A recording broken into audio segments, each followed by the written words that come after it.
It's a real honor to be here today with my two presidents, President Obama and President DeGioia.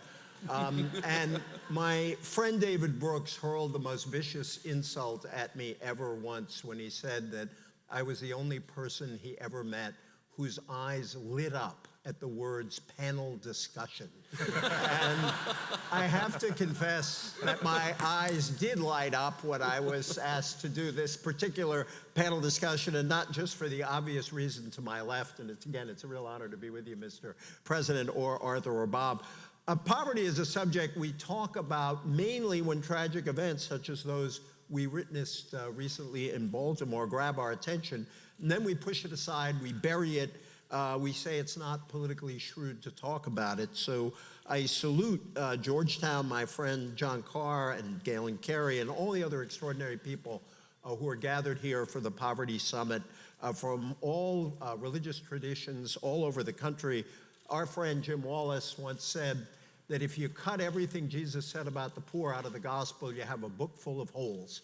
And these are evangelicals, Catholics, and others who understand what the scriptures say. Just two quick organizing points on our discussion. I will have a conversation with young black men about taking responsibility as fathers that I probably will not have with the women of Barnum. And I make no apologies for that. And the reason is because I am a black man who grew up without a father. And I know the cost that I paid for that. And I also know that I have the capacity to break that cycle. And as a consequence, I think my daughters are better off. And that is not something that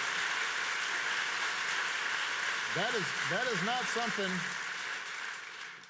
for me to have that conversation does not negate my conversation about the need for early childhood education or the need for job training or the need for greater investment in infrastructure or jobs in low-income communities. So, look, I'll talk till you're blue in the face about hard-nosed economic, macroeconomic policies. But in the meantime, I've got a bunch of kids right now who are graduating, and I want to give them some sense that they can have an impact on their immediate circumstances and the joys of fatherhood.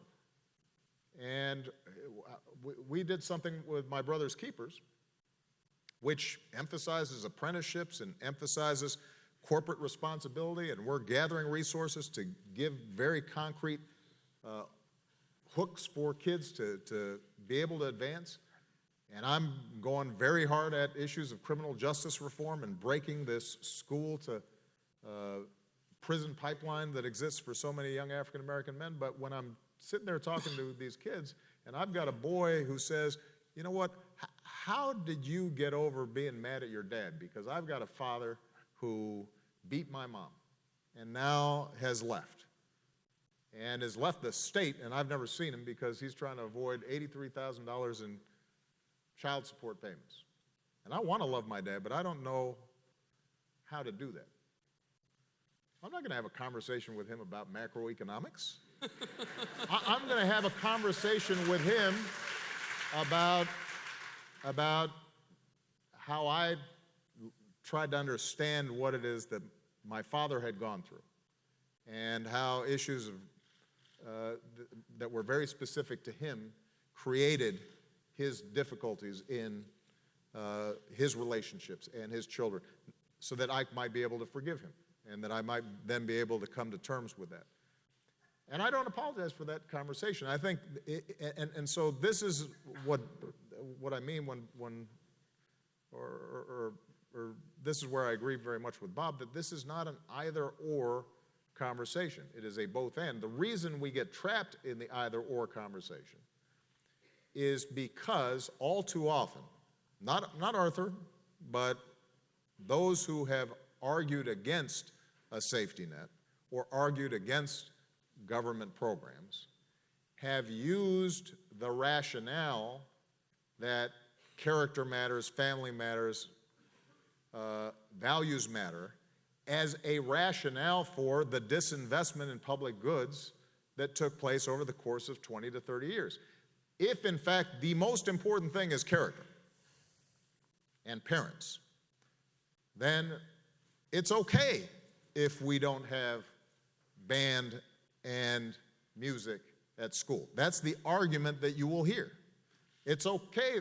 Look, there are immigrant kids who are learning in schools that are much worse, and we're spending huge amounts in the district, and we still get poor outcomes. And so obviously money is not the issue.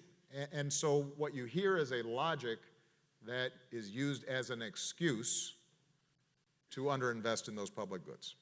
And that's why I think a lot of people are resistant to it and are skeptical of that conversation. And I guess what I'm saying is that, guarding against cynicism, what we should say is we are going to argue hard for those public investments. We're going to argue hard for early childhood education because, by the way, if a young kid, 3, 4 years old, is hearing a lot of words, the science tells us that they're going to be more likely to succeed at school. And if they've got trained and decently paid teachers in that preschool, then they're actually going to get, by the time they're in third grade, they'll be reading at grade level. And those are all very concrete policies, but it requires some money. We're going to argue hard for that stuff. And lo and behold, if we do those things, the values and the character that those kids are learning in a loving environment where they can succeed in school and they're being praised and they can read at grade level and they're less likely to drop out.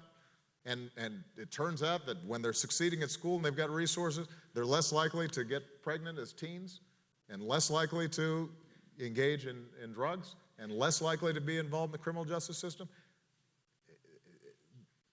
That is a reinforcement of the values and characters that we want. And that's where we as a society have the capacity to make a real difference. But it will cost us some money.